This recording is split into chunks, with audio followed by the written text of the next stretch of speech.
time to start the final leg of the journey back to Yellowknife.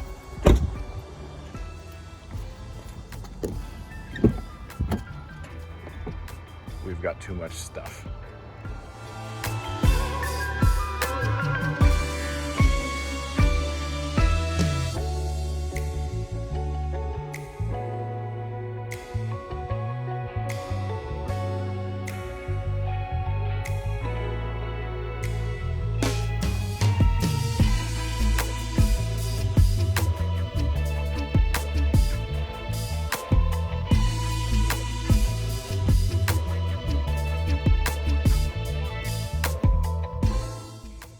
Little reading update.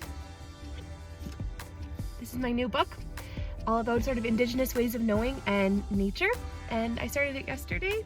It's really inspirational, so I'm excited to keep reading it on the drive.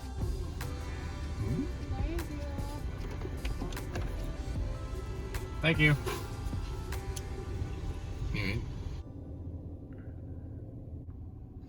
We're just stopped at some construction past Slave Lake.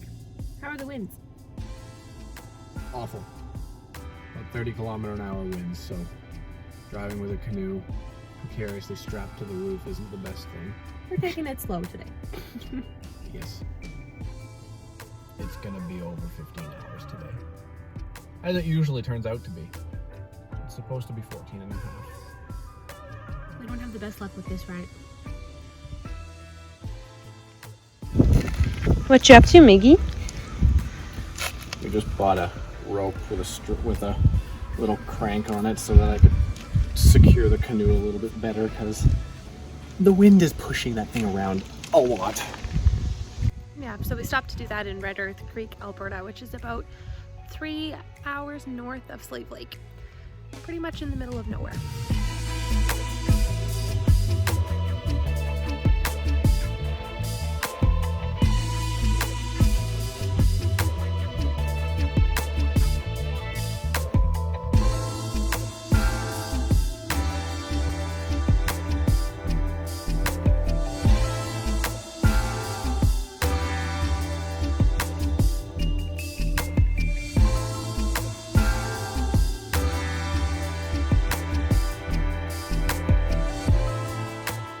Thank God I've been looking up how to do fishing knots over the last couple days. Time to go. We'll see if she works. She inhibits my visibility a little bit, but it's worth it because it looks like it's holding it in place. Guess we'll see the rest of the way.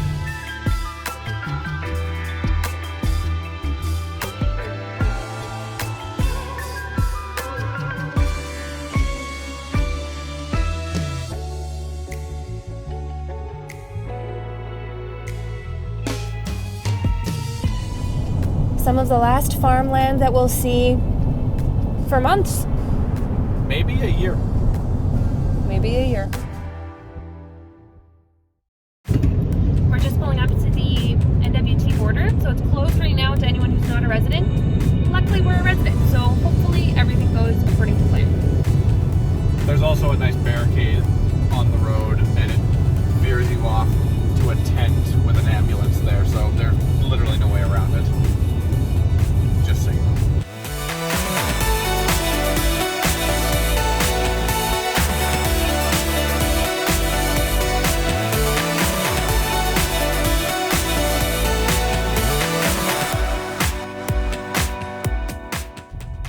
Just made it through. They sold out 12 pages of people today. Which equals roughly over 100 people that have entered the territory just today. Lots of isolation before school starts back in 3 weeks, I think. 5 more hours to Yellowknife. That was actually really painless though. They were super nice. We're on a sheet. And now we're back in our territory. Yay!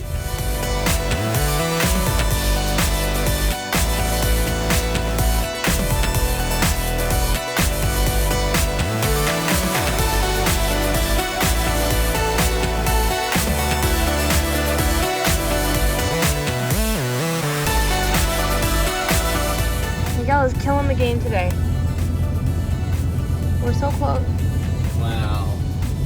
We're getting there. Still 3 hours away. But Yeah, I was pretty sure it was 3 hours. Gas prices have really gone down since we left. Now they're free in Fort Providence. They're actually just doing construction on their pumps. Luckily we had a jerry can, and they also have a different pump system, so you can still pump here. Facts are facts. At our windshield, that's a good idea. Like I said, showtime, showtime. This is B-roll, so I'm not gonna use the audio, so I'm just gonna sing and rap a lot to Hamilton. Every time we've done this drive, excluding when we moved up because we did that in 2 separate days, Edmonton to Yellowknife, every other time that I've done this drive all the way up here, there has been something that has slowed it down. The first 2 times was because it was winter, so the first time was a snowstorm, and the second time it was all ice on the road. So it took 16 hours both of those times. This time I was thinking, it's going to be summertime. This should be good. But with the canoe on the roof, we had some 30 kilometer per hour winds for probably the first 10 hours of this drive. And so we are already approaching our 14th hour, and we still have 2.5 hours to go. So it's looking like I'm gonna be doing another 16-hour plus drive from Edmonton to Yellowknife.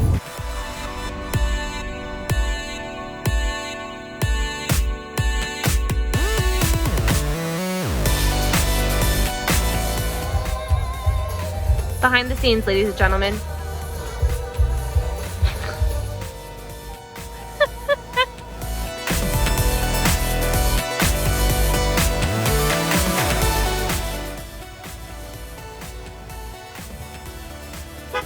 Yeah. Bison traffic jam. Stay where you are, Bison.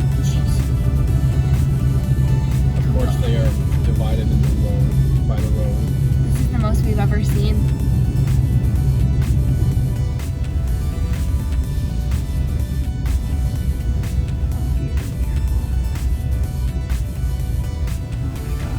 Oh my gosh. Cool.